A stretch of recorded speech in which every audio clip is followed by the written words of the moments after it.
আসসালামু আলাইকুম গাইজ, নিয়ে এসেছি আপনাদের জন্য আরও একটি রেসিপি, আলু বেগুন ভাজা। তো প্রথমেই এখানে কড়াইয়ের মধ্যে তেল দিয়ে দিয়েছি। তেলটা একটুখানি গরম করে তার মধ্যে দিয়ে দিয়েছি কালো জিরে। কালো জিরেটা দিয়ে তার মধ্যে দিয়ে দিলাম পেঁয়াজ আর কাঁচা লঙ্কা।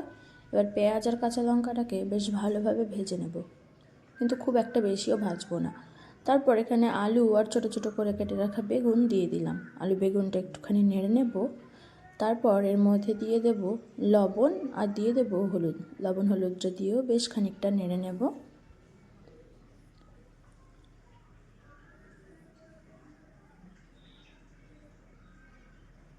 খুব ভালোভাবেই নেড়ে নিলাম। এবার ঢেকে দেব, ঢেকে সেদ্ধ করে নেব। তো আপনাদের বেগুনটা যদি একভাবে আমাদের মতো সেদ্ধ হয়ে যায় তাহলে তো খুবই ভালো, আর যদি না হয় তাহলে আপনারা এখানে জল দিয়ে নিতে পারেন, নাহলে তলায় পুড়ে যেতে পারে। তো আমাদের বেগুনটা একটাভাবেই সেদ্ধ হয়ে গেছে। তো এই যে আমাদের বেগুন সেদ্ধ হয়ে গেছে। এবার আমরা একটু ভালোভাবে ভেজে নেব। তো খুব ভালোভাবে নেড়ে চেড়ে নিচ্ছি, কিন্তু খুব একটাও ভাজবো না। এবার তুলে নেব আমরা বেগুনটা। আমাদের বেগুন ভাজা হয়ে গেছে। তো কেমন হলো জানাবেন, আর ভালো লাগলে অবশ্যই একটা লাইক, কমেন্ট এবং সাবস্ক্রাইব করে দেবেন।